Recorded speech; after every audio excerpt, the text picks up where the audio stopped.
So we're getting to the point now where people are starting to wonder if they should boycott MLS, Major League Soccer, and the U.S. Soccer Federation.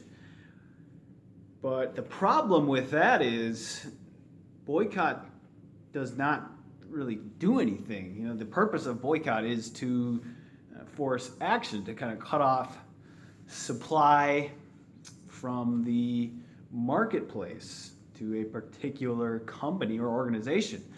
But the issue in U.S. soccer is that MLS, Major League Soccer, one single company, has been declared the winner in the U.S. soccer marketplace. It's been given the Division I sanction, so no matter what the American soccer public does or chooses, it will remain in that number one top spot in the marketplace. Just like a club at the top of Division I has to fight its way to the top of Division I or fight to keep its place in Division I, and this is the reality for open systems.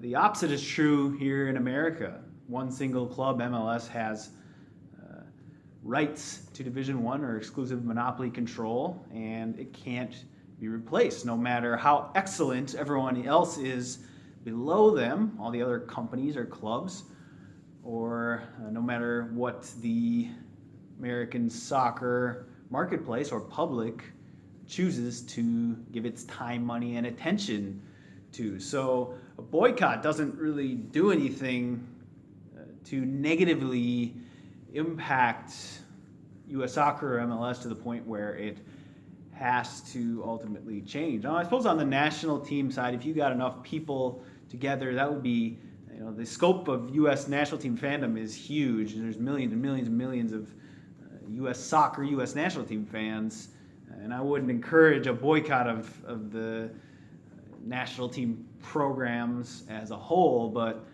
I suppose it would be possible to wake up the American soccer leadership with a boycott of the national team side of things, but I think that's such a huge endeavor that it's pretty much impossible to do. And then MLS, if you look on its side of things, well, last we saw in 2016, it's capturing 7% of U.S. soccer TV ratings. So we're watching 93% of America's soccer demographic is paying attention to soccer around the world, open system, real club soccer, while mostly ignoring MLS. And that slice, that 7% slice is only shrinking. So you'll see in a few years it'll go down to 5, 4, 3%. Well, our love for foreign authentic soccer increases. The only time MLS had a fighting chance in the American soccer marketplace as far as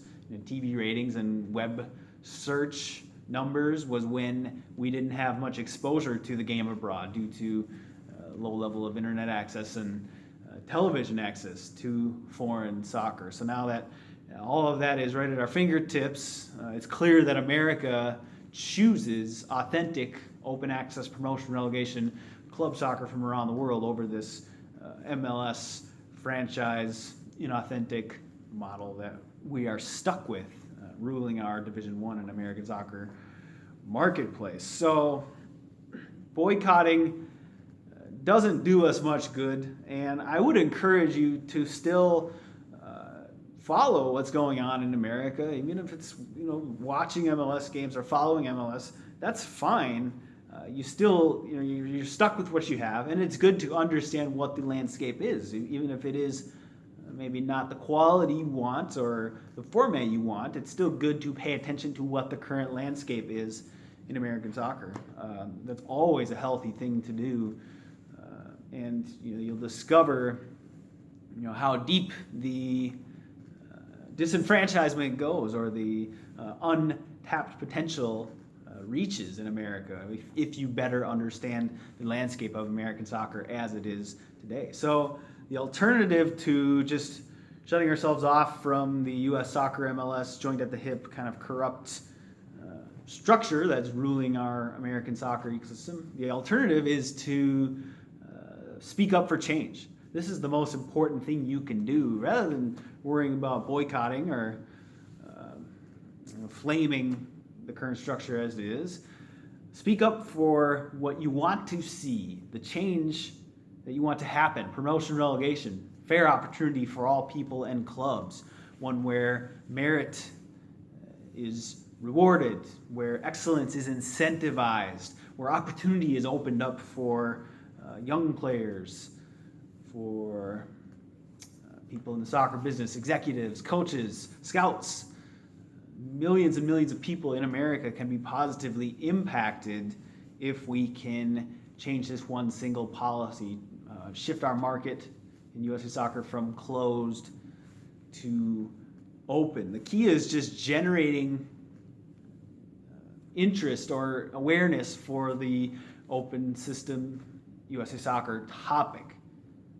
So speak up yourself, be consistent with it, be vocal, be active, and also recruit others to the cause. That's so vital, and that's why I say the key areas to focus on is online and social. Yes, do what you can in the grassroots and locally at certain matches. Hey, display TIFO, talk to people about an open system, spread out flyers. That's all great, but the most important tool you can use, the most effective tool, is the online and social mediums, because we're all, as individuals, our own media outlet, whether we have, whether we're just ourselves speaking or whether we have a huge, giant media company that we are part of. We are all part of this media grid in America, and we all have a voice. So if we can unite together as an American soccer public for this change, we will ultimately reach a tipping point where the powers that be will have to concede to our demands for authentic soccer and an open system that matches the essence of the world's game, which is inclusion and opportunity for all. It's the American way. Right now we run our soccer in a completely anti-American way, but we can change this with one simple policy decision. So don't boycott. You can still participate, but make sure you're speaking up for an open system, for equality and opportunity for all in the U.S. soccer industry, not just a select few. So if you like this video, make sure to share it out across social media and also subscribe right here to my channel, and I'll talk to you soon.